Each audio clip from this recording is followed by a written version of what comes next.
your flesh and blood. Welcome to Tell Me Your Story. New paradigms for a new world where we're giving you choices and knowledge of those choices to help make your dreams come true. We are here 9 times a week. Sundays at 7 a.m. and 7 p.m., Monday mornings at 1 a.m., Wednesdays at 9 a.m., and Monday through Friday from 8 to 9 a.m., streaming live at all those times at richarddugan.com. We are on SoundCloud, iTunes, TuneIn Radio, Spotify, Stitcher, Player FM, as well as YouTube, where you can watch these conversations. I hope that you will take time to subscribe and click notifications so that when a new conversation is posted, you'll be notified and you'll be able to tune in, listen in, and learn, and be entertained and inspired. A reminder that Choices, which is my book, 5 Steps for Life, it's available on Amazon.com in paperback, hardcover, and Kindle with Audible, soon to be released. We also ask that if you can support the work that we are doing financially, we do have a PayPal account. It is there for your security as well as ours. And when they ask for an email address to whom you're sending, please go to richard@richarddugan.com. That's the email address. If you go to richarddugan.com, there is also a link directly to PayPal so that you can send us whatever support you can. And we thank you to those who have helped and to those who will help. We also ask that you take time during this decade of perfect vision, the 2020s, to go within to that quiet, peaceful, calm, still place and listen to that still, small voice. And with that, we now take you to our very special interview and guest here on Tell Me Your Story. I'm Jack. And I'm Rose. Jack and I started the Sacred Space about 15 years ago.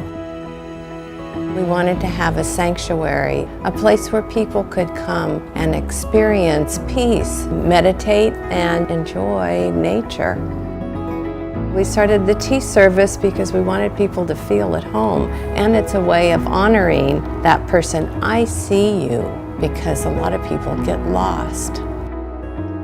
What we're happy about, truly, is that we are following our bliss. We are so happy that so many people love what we are doing. If you want to visit Santa Barbara like a local, come and recharge your chi with a cup of tea at the Sacred Space.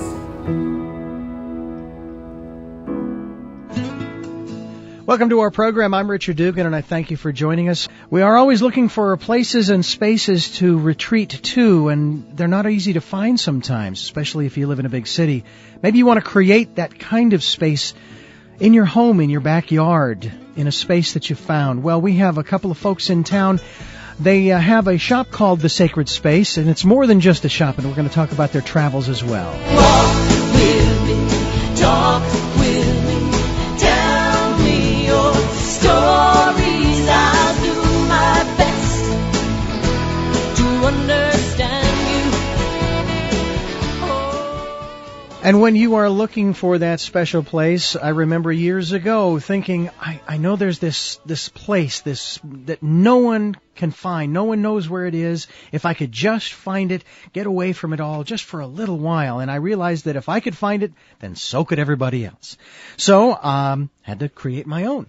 And we're in studio with Jack and Rose Herschorn. It's great to have you in studio. Oh, we're so really glad to be here and be on your show.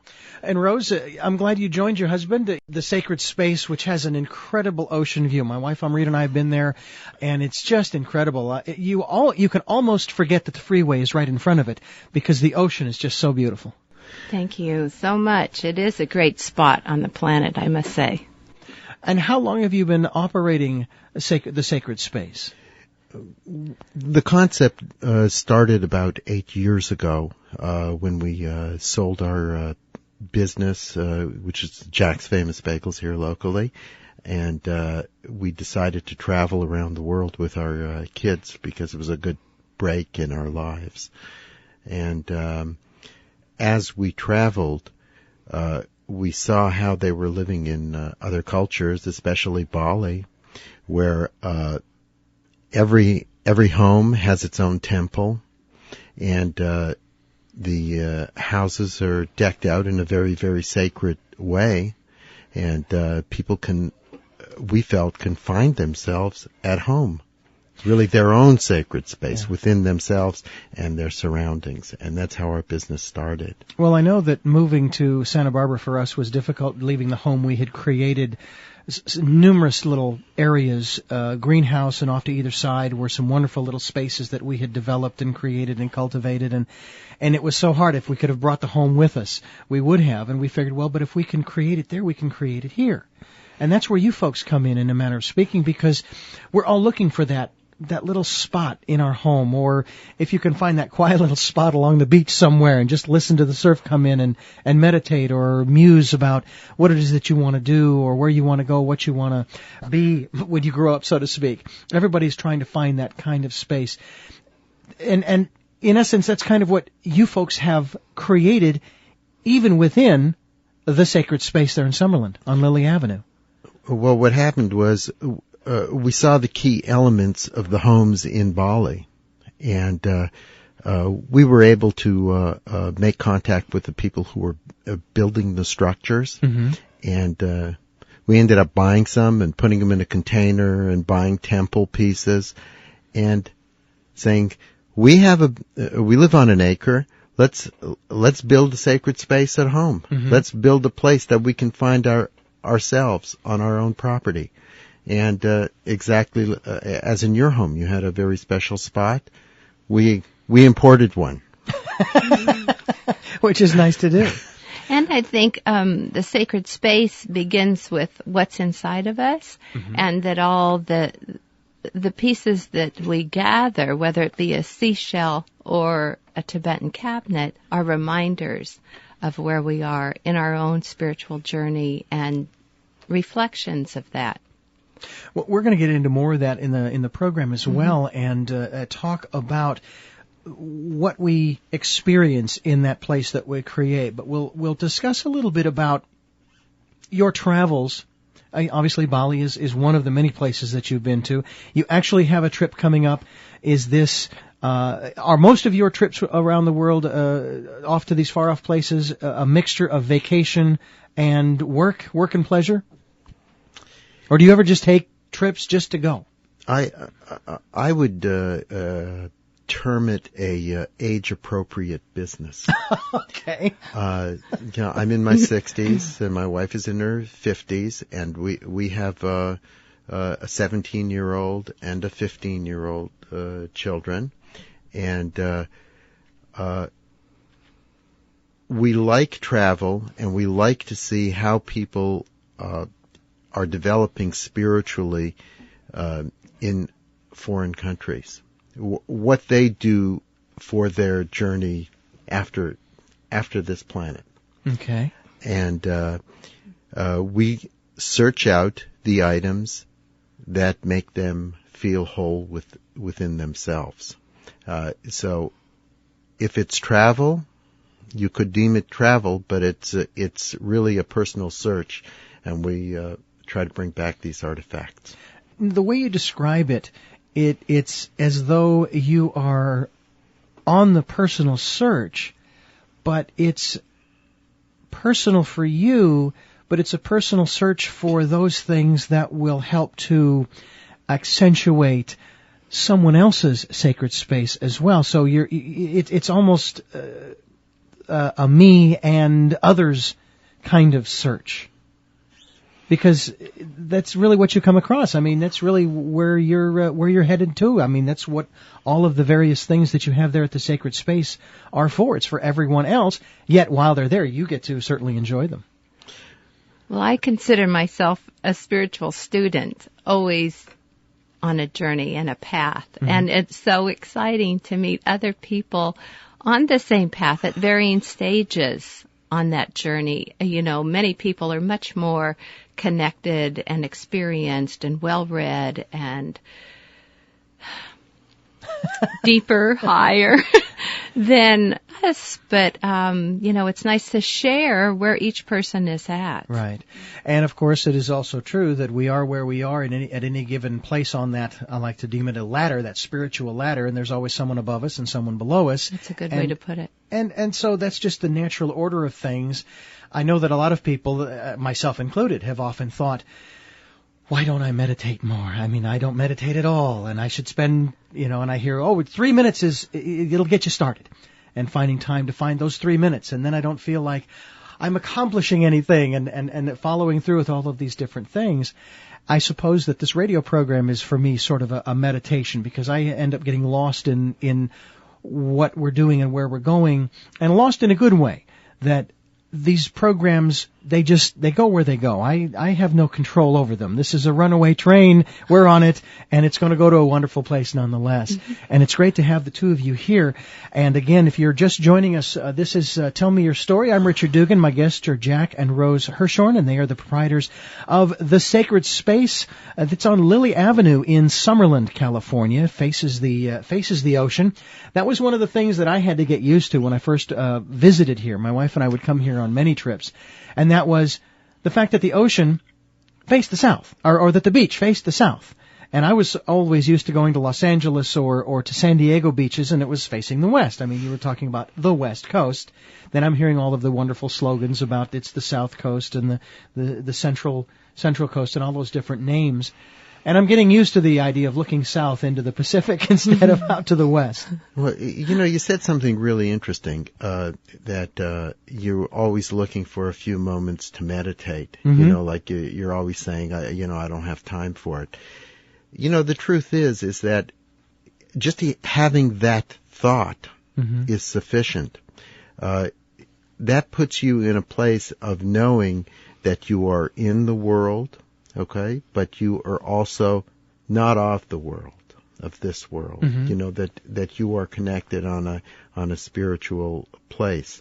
And that's what happens with a lot of the artifacts we bring back, the images of Buddha or bodhisattvas or other, I would call them enlightened beings. Mm-hmm. When you surround yourself with these types of items, even though you are in your workday place, when you take a glance at one of these objects, it's a reminder of your higher self. Mm-hmm. And that constant reminder is a very healthy thing. Well, I know that it is said that when you're dealing with a problem within your life, the first best step is acknowledging that there is the problem, because now you're aware of it. So awareness is obviously the first step, and so that's good news for me that at least I'm beginning that process, and eventually I will find those 2 or 3 minutes to just spend and stop. And actually we do, because of the view that we have from our home up on the hill of the San Ynez Valley. It's just very peaceful, very quiet. Especially at 2 or 3 in the morning when there's nothing going on. You can still see the hills out to the north and the stars overhead. It's absolutely incredible. When you decided to create the Sacred Space, what was it that process of the world travel 8 years ago that said, we need to build this and make this available for other people? I have to be honest here. My wife loves shopping. She's just a fabulous, fabulous shopper, and she has really great taste. Well, as does mine. And, we started shopping in Bali, and we ended up filling a 40-foot container, and then we went to China, and we filled a 40-foot container, and we got a lot of stuff home, and we said, we have to sell some of it.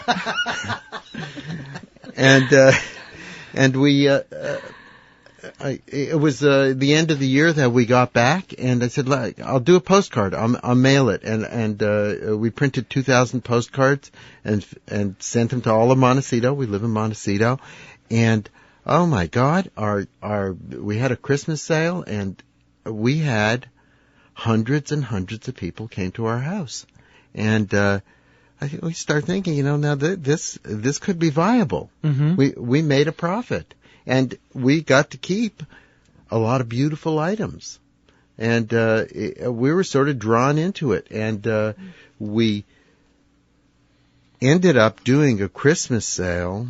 We ended up going every year on another trip, and we did 3 Christmas sales. And one of our neighbors got really mad with us and turned us into the county for running a business out of our house.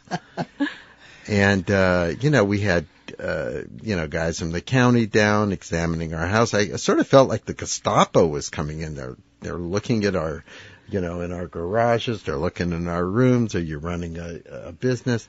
And, really we didn't want to be hassled. And that's when we started looking for a commercial location to run a business from. And the sacred space, it worked so well in our house, because we would serve tea to the people who came over, and we had ponds and gardens, and we said, why don't we just sort of try to duplicate what we have at home in a commercial setting? And that is how we got the feeling that we have in the business. I have to say that when we first pulled into the parking lot and started looking at just the things in the front, and then we started walking through into the back, into the sides of the main structure, and it's almost like a river, but it's a pond, and then you have sitting areas and stones and little bridges walking over the pond area. It is really, as I said before, you can nearly forget, put out of your mind the fact that there is a roadway to the south, It was important for Jack and I, initially when we bought the building, to create an experience for people, not just a retail store, quote unquote, but an experience, and sort of altering, for me it was important to alter the face, or begin that little seed of altering the face of retail. Jack and I wanted to provide a space for people to just come to walk, change their chi, get off the freeway, use the restroom,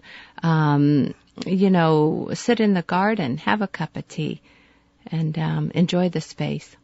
And surprisingly, I can say honestly that every single day there are a number of people who have some sort of experience in the shop. They say something to us. You've changed my energy. Oh my God, this place should be a spiritual center. All kinds of things like that every single day. So something happens there. What it is and why, I don't clearly know. Yeah. But it is an immersion experience. Magical. Yeah. Well, I have to let our listeners know that as you described what you did when during these sales, when people would come over to your home before you opened the commercial location, serving tea and so forth. Well, that's what we're doing here with this program. My wife has brought tea and little goodies that we can enjoy during the program. I also have our PR director sitting right behind me, and Chuck Champlin is here, and we're all just enjoying getting together here on the program and talking about creating a sacred space. Now, the beautiful thing about it is that as you traveled and you filled one 40-foot container after another 40-foot container, and then, of course, had these sales and were able to keep certain things for yourself, there is no defined set of elements that is required for a sacred space, save your imagination and your intuition. And I'm wondering how much of that plays into, again, you say Rose is a great shopper, as is my wife, impeccable taste, but how much, say, of that sixth sense or that intuition goes into acquiring certain things on your travels as opposed to other things that you, no, don't want those? Every single thing we look at, we have to connect with in our guts. It's like judging a work of art. I would say the things we buy are functional art versus furniture or decorations. They have to have a bit of the artisan within the piece we buy, and we have to connect. Right.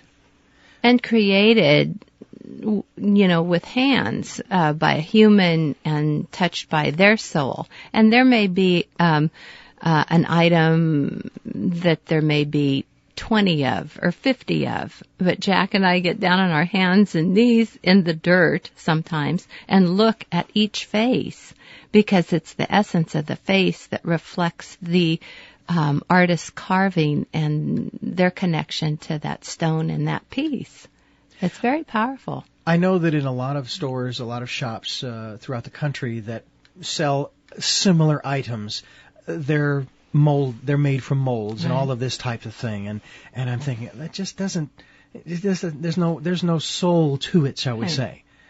And so when it's made from human hands, even if there, as you say, are 20 of them, no two are alike. Right. I mean, they may look very similar from a distance, but you get up on them close, and each one is different. Right, and I believe that imprint of that soul comes into your home and in your space and in the energy of your grounds, and has an imprint on you and your family.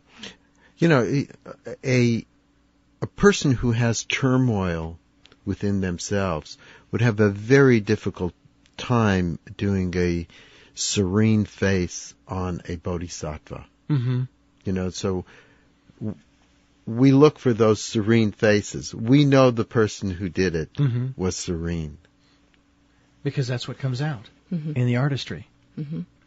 It's amazing what you can do, and you don't have to do a lot. And then there are those who have done enormous things to, whether it's the interior of their home, a corner, or a whole room, or the entire front and backyard of their property where they're living, to transform it. I think that because of our trips to Ireland, that we were working in Phoenix to transform our home into this little lot size area of Ireland, trying to make it as green as possible.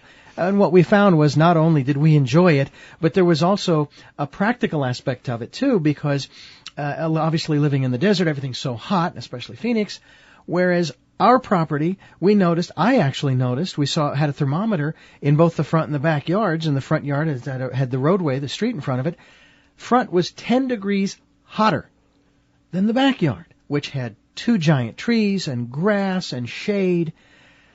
Makes a big difference from a practical standpoint, but it felt so good. You bring up a very interesting point. Once a person puts a pond and a stream into their garden here in Santa Barbara, we're semi-arid, we're sort of deserty type climate, you start creating a microclimate. Because the stream is running and the pond is there, the heat causes evaporation, and the evaporation it changes the amount of moisture in the air, and different kinds of plants all of a sudden can grow in that area. Like we're doing tremendous with bananas and tropicals, and all of a sudden all kinds of things start showing up. Dragonflies come in. All kinds of birds start finding the area. Frogs appear.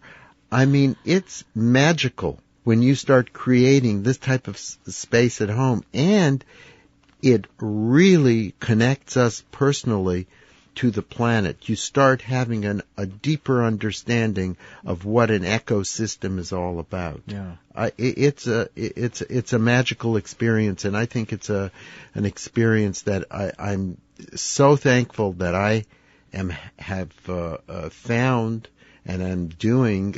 At this point, I would have really missed not doing it in this lifetime.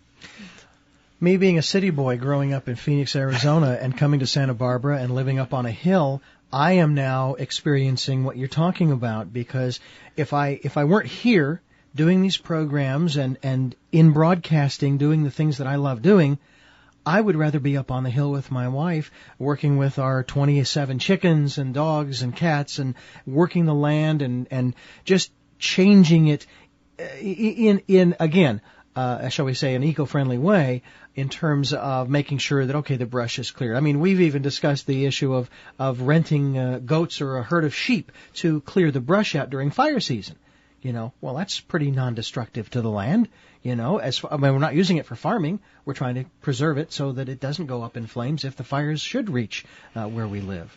That's just one area. But I just absolutely love being up there on that piece of property and just doing the things that we do. And sometimes we don't do much and just sit around and have a glass of wine and enjoy. Well, I've gone on your website and looked at the guests you're having on the show, and I'm impressed with who, Richard, you're bringing on your show and the message you're putting forth. Just a personal evaluation, living on the land and doing what you're doing, you want to share, I think you want to share that experience with people, and you're making a change on the planet. You're doing a very important show. Well, thank you.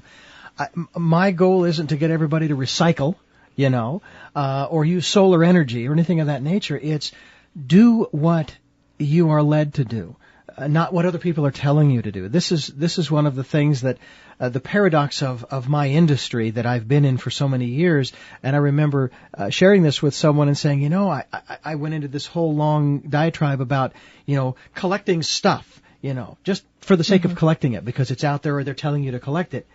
And not wanting to collect it, but being in the business of writing commercials to get people to collect more stuff.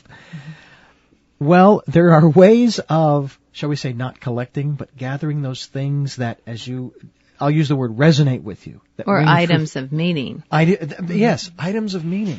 And talking about stuff.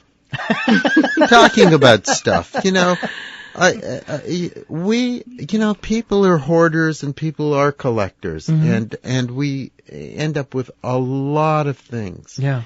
We end up with clothing that really doesn't fit our development stage that we're in life at this time. So, it's good to pass that on to somebody who's in that phase. Is in the phase you were in. Yeah. Or to experiment. And also, do we want our houses looking like Costco?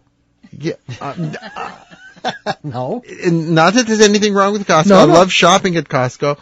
But, we change. I want to be surrounded by more artifacts and items of meaning.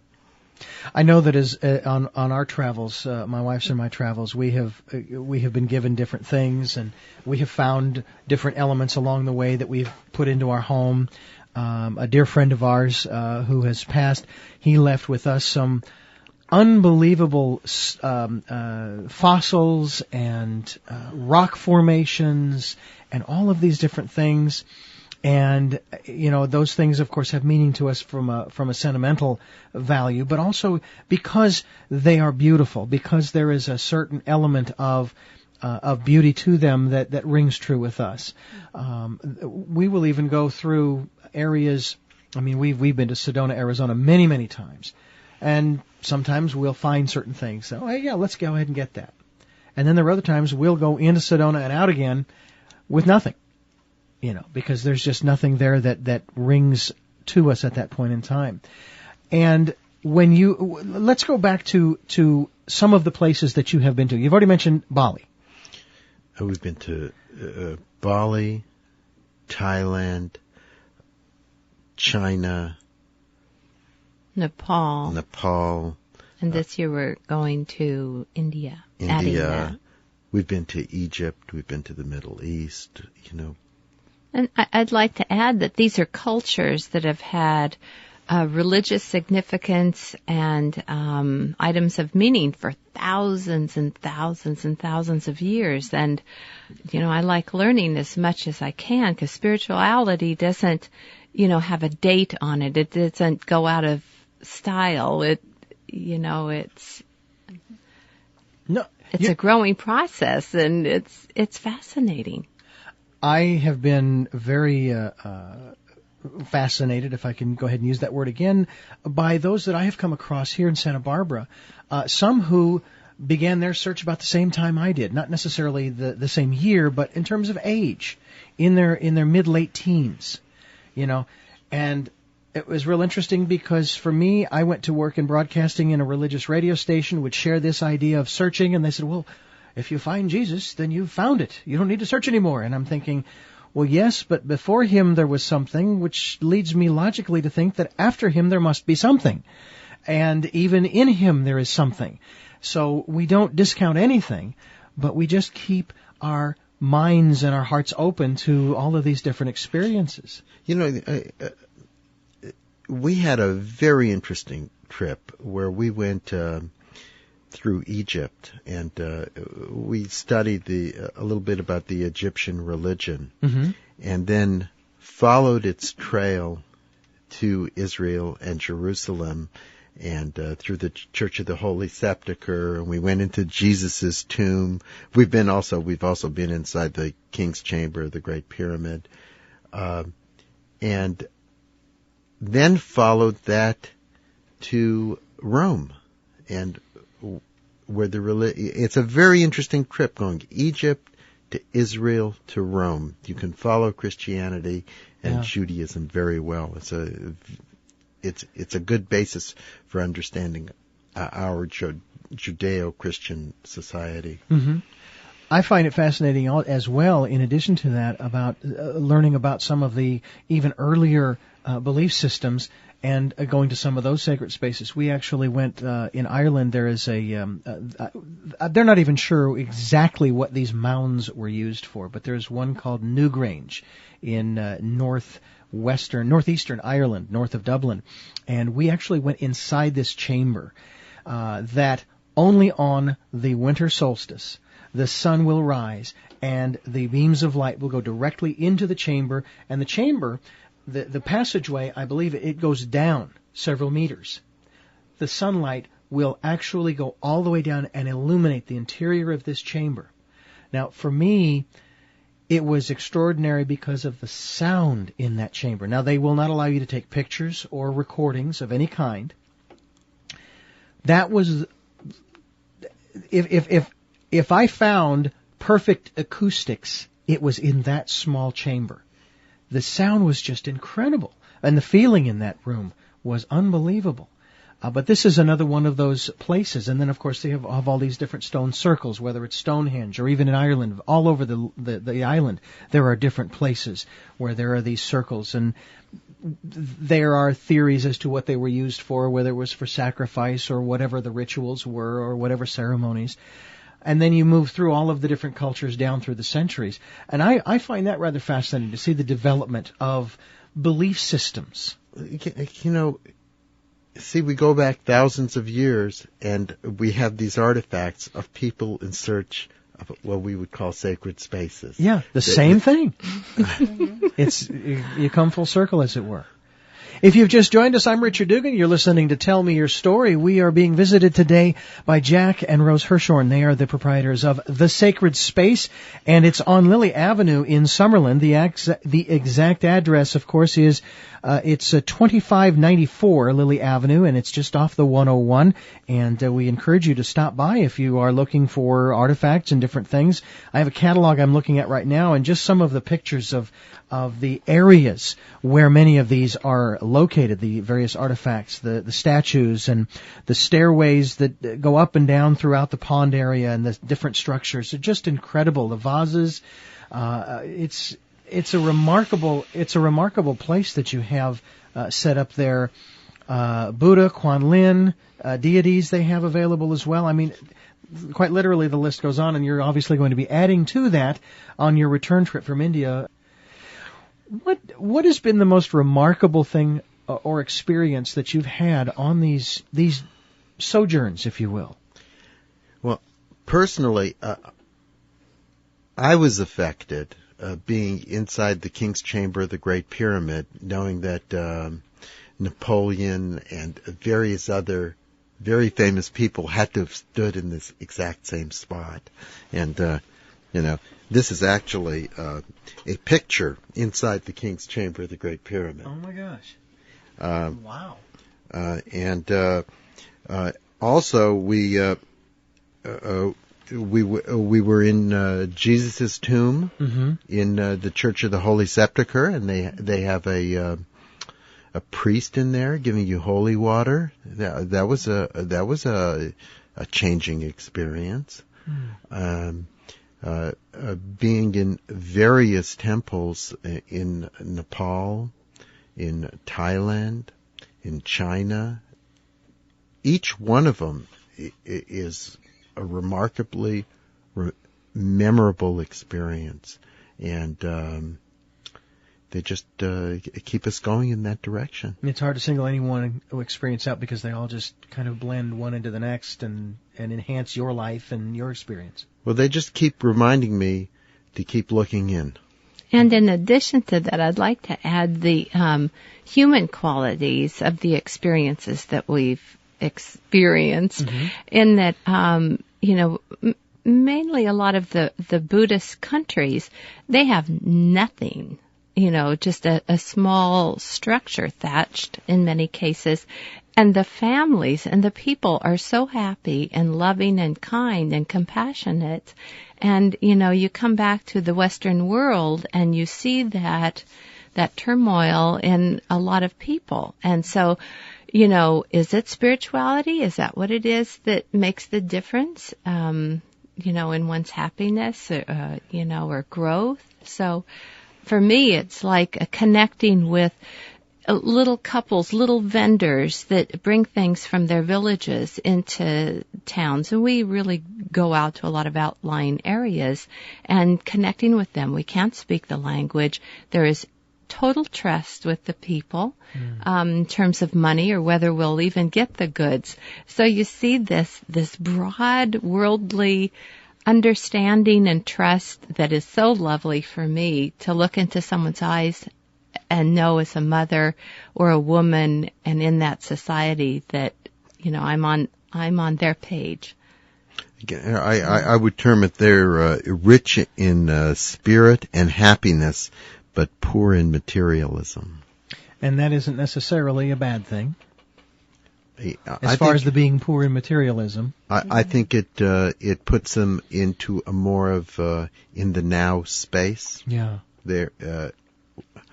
They're very present compared to us thinking. Most of our thoughts are going, well, next month's bills. I want to go on this vacation. I want to do this then. We're always looking to the future and we're thinking about past experiences. But it's tough for us in somehow or other in this society to focus on the now. Well, I'm encouraged by what you said earlier about the fact that the first step is the awareness of whatever the issue is, whether it's not enough time to meditate, and in that thought is a brief meditation, if you will. So I think, okay, I'm still doing those things, and it's like, boy, I wish I was more enlightened, so I wasn't focused on the future or the past, and I was just in the here and the now, and these programs do tend to help to refocus me on the moment. It's very difficult to think about other things in terms of the future and whatever issues I was thinking about before the program starts or after the program's over. It's very difficult to do that and carry on a conversation with anybody. Well, maybe when you replace that thought, I wish I could meditate more, or I wish I could meditate with a mantra or a holy saying, and just repeat that at that moment, and that'll put you even more into the now. I know too that we're sort of studying in the current vernacular it would be the law of attraction, and really trying to put those elements into practice and seeing how our lives are changing and transforming. And there are some weeks when there's a lot going on and we're just moving all over the place, and then there are other weeks when we're just very still. We go to our 9-to-5ers and then we go home and we relax, and it's wonderful being up on the hill. And just taking it, each day and each week and each month as it comes, and not really being concerned with the future, because the future is going to take care of itself, as we're often told. And again, that whole principle of jumping and trusting when you're on the edge of a cliff, that you hurl yourself off and know that it's going to be okay. And not in a literal sense, mind you, but in a very much in a spiritual sense, that that's really where it comes down to, is that trust. Well, I very much believe in the law of attraction. It seems to me like the only force in the universe really is gravity. Mm-hmm. And that is the law of attraction, and it's like in The Secret. Once you start thinking about something, it comes to you. Yeah. So as long as you're thinking, it's coming to you.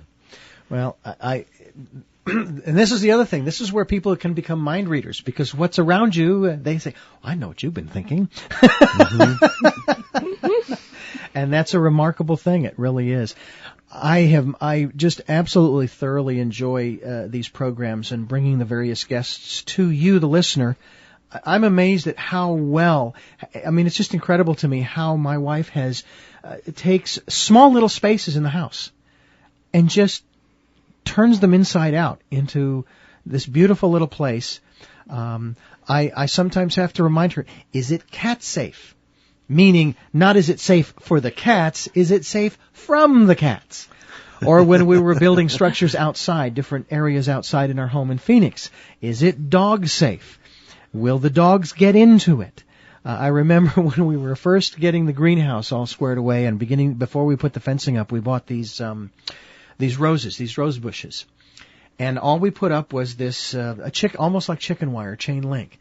And my first thought was, I know Chemo's gonna get into those. He was one of our Siberians.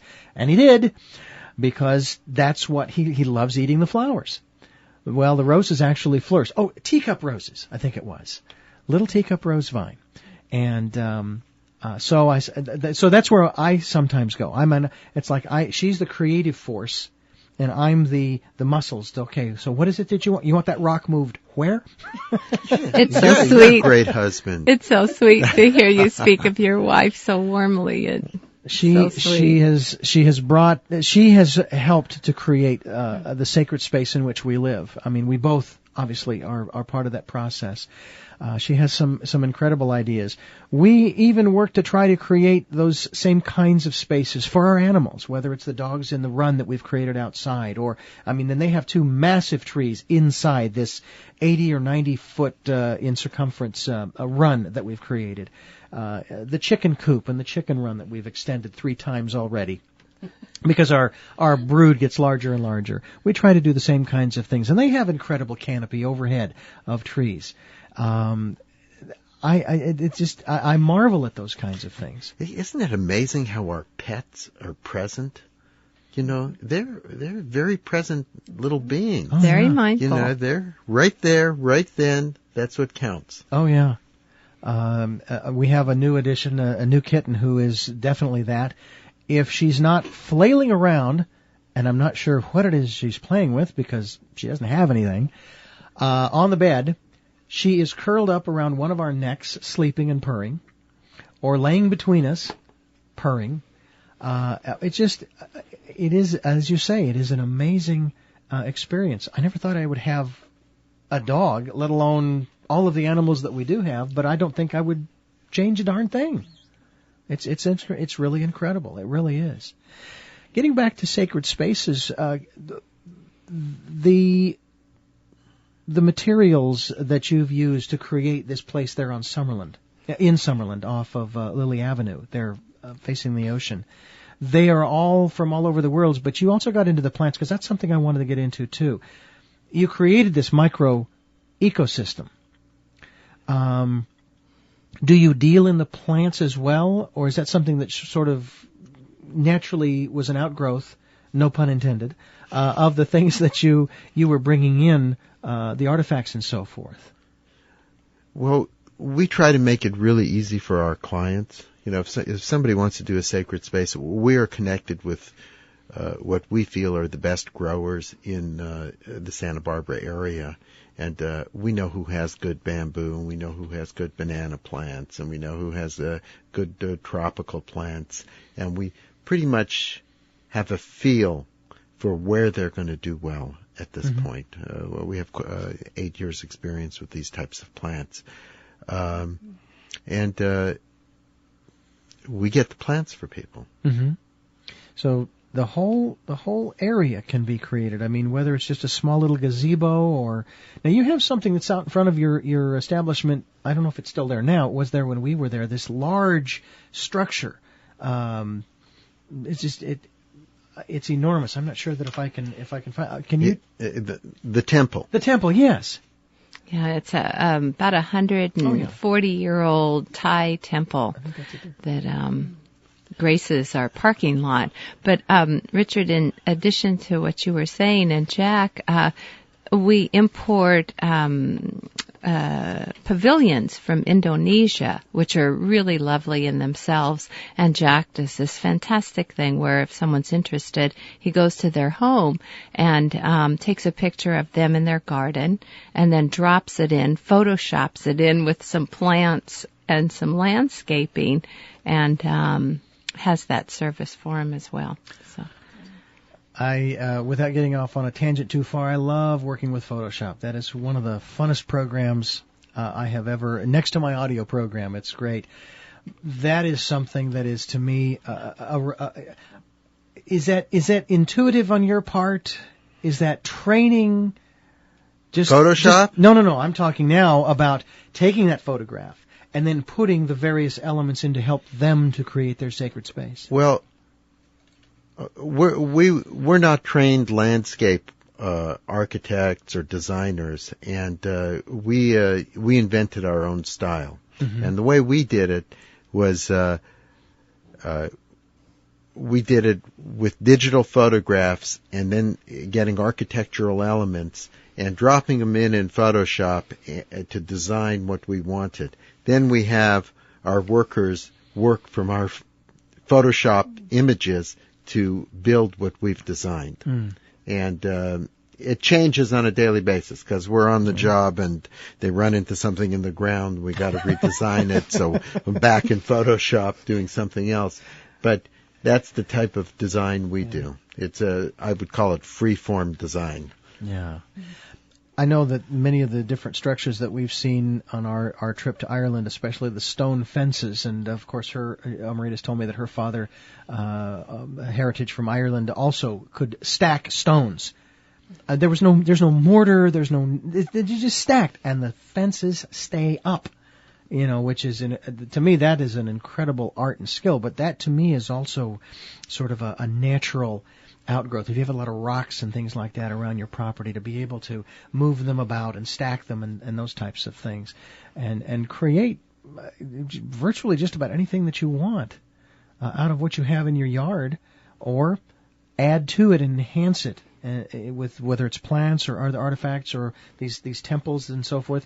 I'm going to guess that this, you said it was about 140 years old is what we've been told. It's teak. I'm guessing that this is a permanent fixture, that it's not necessarily something that's...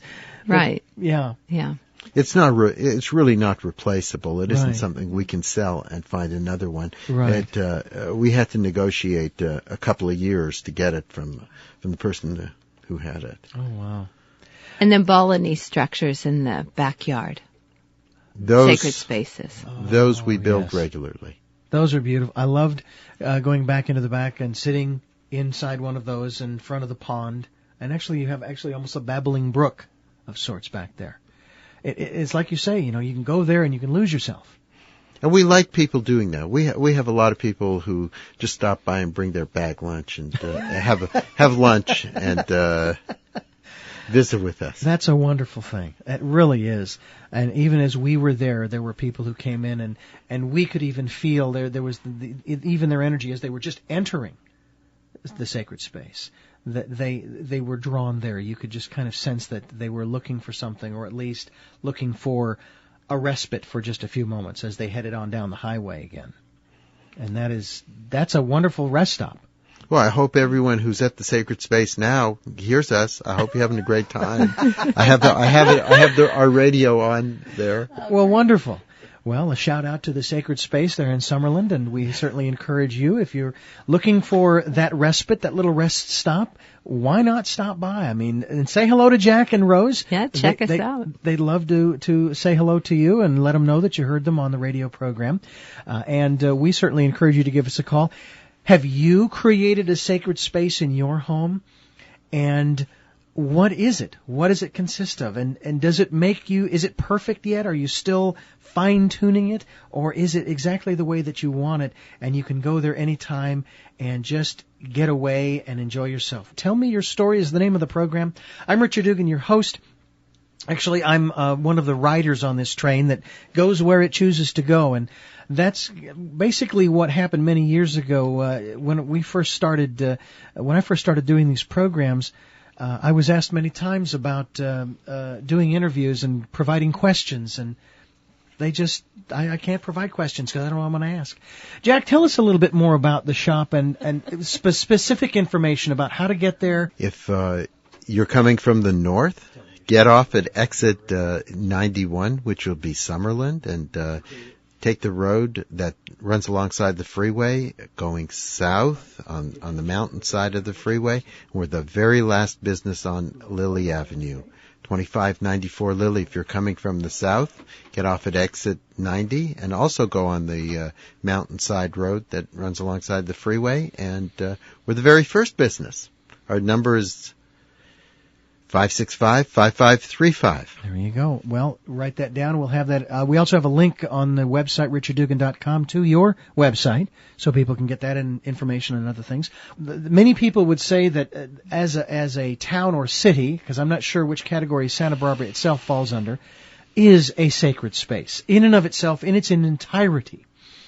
And I know that when we moved here, or I should say when we visited here the first time, which was almost 10 years ago, we were driving just after sunrise by the Mission. I think it was just past the Rose Garden. And I said, because we'd been talking about moving, and I said, anytime you're ready. Took us 8 years to get here, but we finally did. I told her, I said, I'll get you back to your hometown eventually, and we finally did. And I wanted to move to the ocean. For me, if it's not the hill, it is the ocean. To me, that is a sacred space, a place, and I know a lot of people are drawn to that. And I've also learned some real interesting lessons about truly appreciating other people's visions of sacred spaces.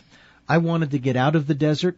I had personally had enough of the heat, but there are people who want to move there, and I used to be rather cynical about that. Oh, fine, okay, sure, you want to move to the desert, you go right ahead. But then I began to realize that if that's where they are truly drawn to, then they need to go there. And that everybody's vision and dream of a sacred space is different. And it's as different as all of the different places that you folks are visiting. And I just think it's remarkable what you've created out there. Thank you. You know, it's interesting. The whole Judeo-Christian religions came out of the desert. This is and true. They wandered in the desert.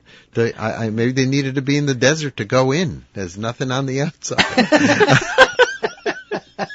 That's a good point. That's a very good point. And I think it's great that you made the jump to move, because a lot of people get stuck and they stay cemented in, and you guys made the leap of faith. Well, I think that one thing that there were two things that juxtaposing at the time anyway, and one was that we were both working full time, and and we didn't want to leave because those jobs were there. But after we lost our jobs, we realized that we didn't have to wait. We could have gone any time. But there's the other aspect of it is timing, the right time to make that transition, and under other circumstances, maybe a year or two prior to those events happening, losing our jobs, we both probably would have been freaking out. Oh my God, what are we going to do? Oh no! I couldn't believe how calm I was, how relaxed I was, how I don't care, whatever, and that's just what we did. We just trusted, and away we went. Great. And our circus, our caravan, our menagerie traveled across the desert for 12 hours.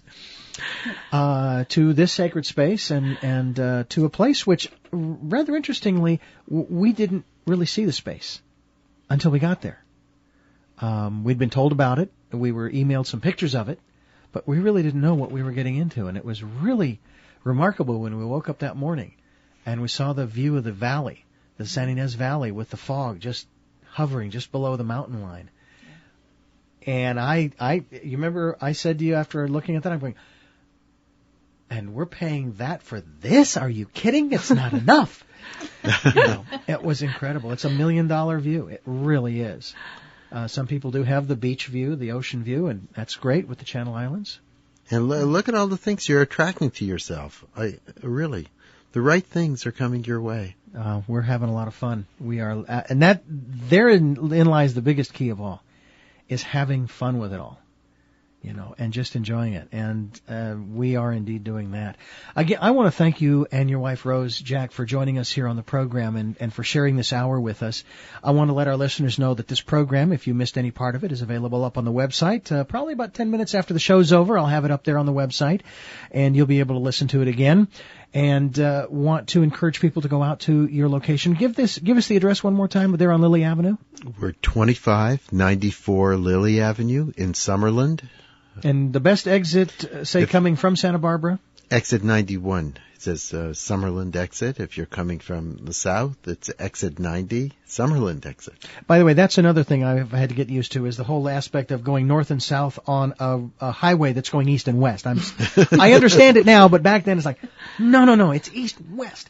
And I was going to try to change it, and it's like, no, just go along. It'll be okay.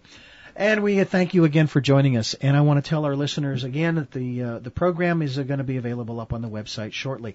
Go to the website, richarddugan.com, for more information. And also, you can email me at richard@richarddugan.com. Love to Lal. Have a great day. Bye-bye.